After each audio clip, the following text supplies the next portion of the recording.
Welcome to Blackwood Hunting Society, folks. As tomorrow we are going for a hunt in frozen Alaskan valleys, I'd like to tell you boys a story about one of our old rangers and what he encountered during one of his hunting days in these woods. This happened January 22nd, 2003. You boys hear stories about aggressive grizzlies all the time. Most of those stories get exaggerated by people who've never spent a winter alone above the tree line.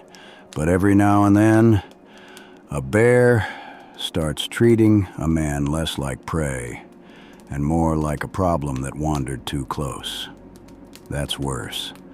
The ranger involved in this one had over 15 years in Alaska, winter patrols, predator tracking, avalanche recovery, not some tourist carrying spray he bought 2 days earlier. He knew what he was doing.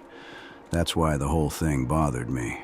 The ranger headed into the valleys north of the Kuskokwim region during a cold snap to check old trap lines and weather instruments before another storm system rolled in. Temperature sat around -18 by morning. Fresh snow over old crust. Bad footing. Every step punched through 3 layers before hitting packed ice underneath. Some of you boys have never walked in crust snow before. Burns your legs out fast. You start sweating under your coat even in sub-zero weather. Then your clothing freezes once you stop moving. That's how hypothermia sneaks up on experienced hunters.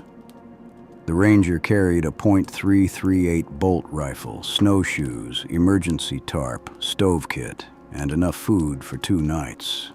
No partner. That was his first mistake. Never run winter valleys alone after fresh snowfall, not because of ghosts or nonsense like that. Because snow covers information. You stop seeing the country clearly. By midday, he found the carcass. Young moose, fresh kill, back legs partially eaten. The snow around it was flattened from a struggle. Big grizzly tracks everywhere. Now understand something. Bears don't always hibernate clean through winter up there. Big males wake up during warm shifts or food opportunities, especially if they've got a fresh kill nearby. The ranger immediately backed away once he saw steam still rising off the carcass. Smart move, but he made mistake number 2 right after. He stayed in the valley. You find a fresh bear kill, you leave the drainage entirely. Doesn't matter how inconvenient it is.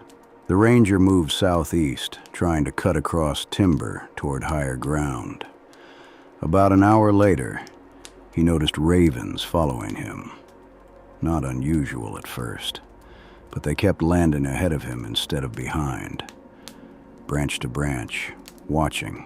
That usually means a predator's moving too. The weather worsened near sunset. Wind picked up hard enough to push snow sideways through the spruce corridors. Visibility dropped under 50 yards in open sections.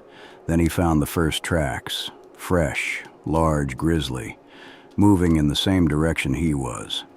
The problem was distance. Tracks shouldn't have been there yet. The bear had somehow circled ahead of him, uphill through thicker terrain. Experienced predators do that sometimes, especially older grizzlies. They don't always run straight at you, they monitor. The ranger changed direction immediately. Good decision. But about 30 minutes later, he crossed the same tracks again.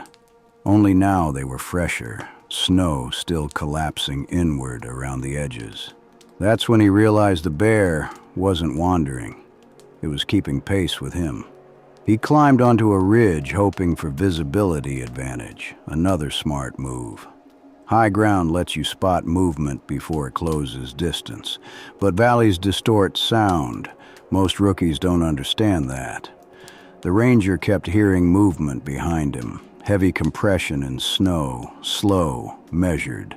Whenever he stopped, the sound stopped too. No charge, no bluff, no noise making, just tracking. That's predatory behavior. Darkness hit fast. The ranger found an abandoned trapping shack near a frozen creek and decided to stay there overnight. Mistake number 3. Never sleep close to a predator kill area unless you absolutely have no choice. The shack barely held together. Broken window patched with tarp, roof sagging inward, old stovepipe rusted nearly through. The ranger melted snow for water and checked his rifle. Condensation had already started icing the bolt assembly from temperature shifts. He had to strip it down beside the stove and oil it again. That's real wilderness trouble right there. Rifles fail in cold long before people expect them to. Around midnight, he heard movement outside, slow footsteps circling the cabin, heavy enough to vibrate loose frost from the ceiling beams. The bear wasn't charging, wasn't sniffing food, just circling. That's what bothered him. Every few minutes, the footsteps stopped near one wall, then continued. Same slow pace. The ranger looked outside once through the tarp opening. Couldn't see the bear clearly, only movement between trees and snow, blowing sideways under moonlight. But he noticed something important. The bear never approached from downwind. It stayed where scent carried best. Old grizzlies learned that. The ranger barely slept. At first light, he left immediately, hoping daylight movement would discourage the animal. Wrong. The tracks appeared again within 20 minutes. Closer this time. Fresh snow packed sharply into the impressions. Huge front paws, long stride. The bear had followed him through the night. The ranger started conserving ammunition after that. No warning shots, no panic firing. Smart decision. He moved uphill again toward exposed rock shelves where visibility improved. That's when he found the second sign. A tree trunk shredded nearly 10 feet high. Fresh claw marks. Sap still running despite the cold. Big bear standing full height. The ranger estimated over 9 feet upright, maybe more, and the tracks around the tree told him something else. The bear had been there recently, waiting, not feeding, not traveling, waiting. The ranger later admitted that was the first moment he considered abandoning most of his gear to move faster. He should have done it earlier. Heavy winter packs drain your legs fast in deep snow. By afternoon, his left boot sole started separating from the leather near the toe seam. Snow seeped inside. Wet socks in Subzero weather become a serious problem within hours. He stopped briefly to wrap the boot using spare cord and duct tape. That delay almost got him cornered. He heard breathing before he saw movement. Not supernatural, not strange, just close. Too close. The ranger turned and caught a partial glimpse of the grizzly, moving through timber uphill. Massive shoulders, wet fur packed with snow, head low, not charging, shadowing. Most fatal bear attacks happen fast. This one didn't. The ranger fired a single round into the ground near the animal. The bear backed off, but it didn't leave. That's the important part. The ranger continued west, trying to reach an emergency forestry cabin marked on older maps. Problem was, drifting snow had buried most trail markers by then. And terrain looks different once valleys start filling with wind-driven snow. Landmarks disappear fast. By evening, he realized he'd looped partially back toward the same drainage system. Fresh raven activity overhead confirmed it. The bear knew that country better than he did. The ranger reached the forestry cabin just after sunset. Locked, frozen, shut, roof partially collapsed. Inside smelled like old fuel and damp wood, but it had walls. That mattered. He blocked the entrance with broken timber and kept no fire overnight to avoid attracting the bear closer. Temperature dropped below -25. His canteen partially froze solid. He spent half the night stomping circulation back into his feet to avoid frostbite. Then the sounds returned. Footsteps outside. Slow. Crunching through crust snow. Stopping every few minutes near the walls. You boys ever hear a large animal breathing outside thin wooden walls at 2 in the morning? You don't forget it. The ranger held position until daylight. Didn't sleep. Didn't eat much. Stress kills appetite fast in survival situations. Morning finally came gray and windy. He moved out immediately. Less than half a mile later, he spotted the bear standing across a frozen creek bed. Broadside.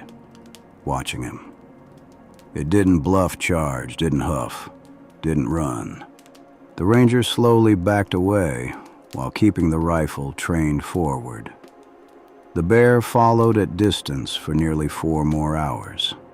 Eventually, weather saved him. A hard storm front rolled through around mid-afternoon. Visibility collapsed completely. Wind erased tracks within minutes. The ranger used compass bearings and dead reckoning to reach an old survey road before dark. Search crews found him the next morning near a maintenance shed, suffering mild hypothermia and early frostbite in 2 fingers, exhausted, dehydrated, half snowblind from wind exposure.